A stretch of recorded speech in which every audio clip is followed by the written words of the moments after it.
In 1923, an earthquake lasting less than 5 minutes killed over 100,000 people in Tokyo. Japan rebuilt it. In 1999, an earthquake killed 17,000 people 60 miles from Istanbul. Turkey rebuilt around it. In 2005, a hurricane exposed that New Orleans was already 15 feet underwater before the storm arrived. America rebuilt it.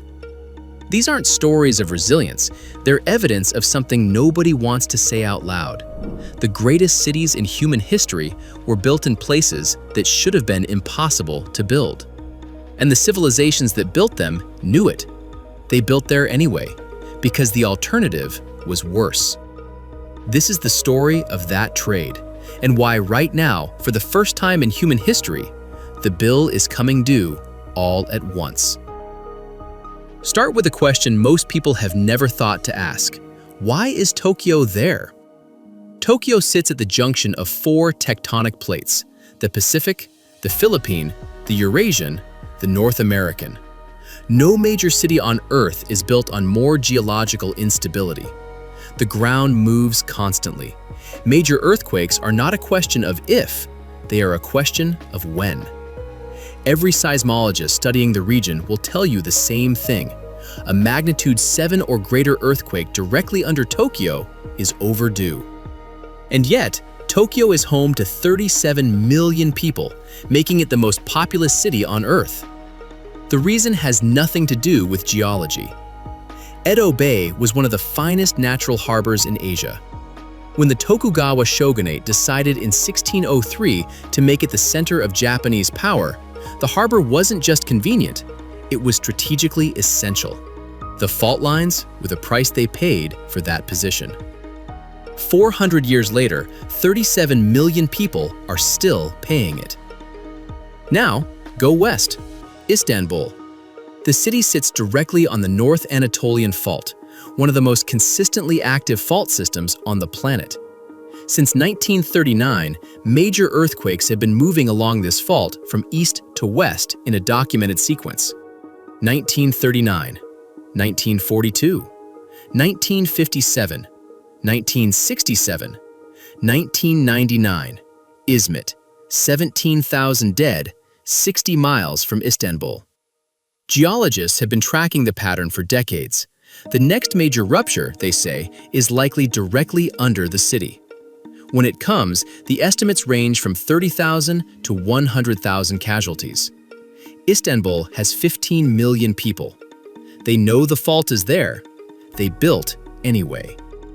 And the reason is the Bosphorus, a strait of water connecting the Black Sea to the Mediterranean. Whoever controls that strait controls the only passage between 2 seas. For 2,700 years, every empire that mattered fought for that position. The fault line was not a mistake, it was the cost of admission. Go further, Cairo. Ancient Egypt built one of the greatest civilizations in history because of the Nile. Every year, the river flooded, depositing sediment that made the land extraordinarily fertile and continuously raising the elevation of the delta itself, pushing back the sea. For 5,000 years, the Nile maintained the delta that maintained Egypt. In 1970, Egypt built the Aswan High Dam. It eliminated the annual flooding completely. It was considered an engineering triumph, and it stopped the sediment delivery entirely. The Nile Delta, no longer receiving its annual deposits, began sinking into the Mediterranean. Alexandria, founded by Alexander the Great in 331 BC, now faces serious inundation projections within this century. The city has existed for over 2,300 years. It may not exist for 2,400. Here is the revelation that ties every one of these cities together. None of these civilizations made a mistake. They made a calculation. The harbor was worth the earthquake zone. The strait was worth the fault line. The delta was worth the flood risk. For centuries, sometimes millennia, those calculations were correct. The reward outweighed the cost. What changed is not the geology. The fault lines are the same. The deltas are the same. What changed is everything around them. Sea levels rising faster than any point in recorded history. Storms more intense than the infrastructure was designed to absorb. Populations 10 times larger than anyone who made those original calculations could have imagined.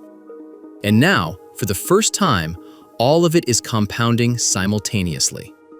The greatest cities in the world weren't built in the wrong places by accident. They were built there on purpose, by people who understood exactly what they were trading and decided it was worth it.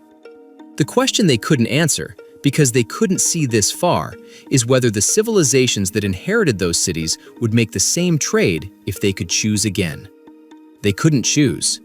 You are living with the choice they made. And the planet is now deciding whether it was worth it.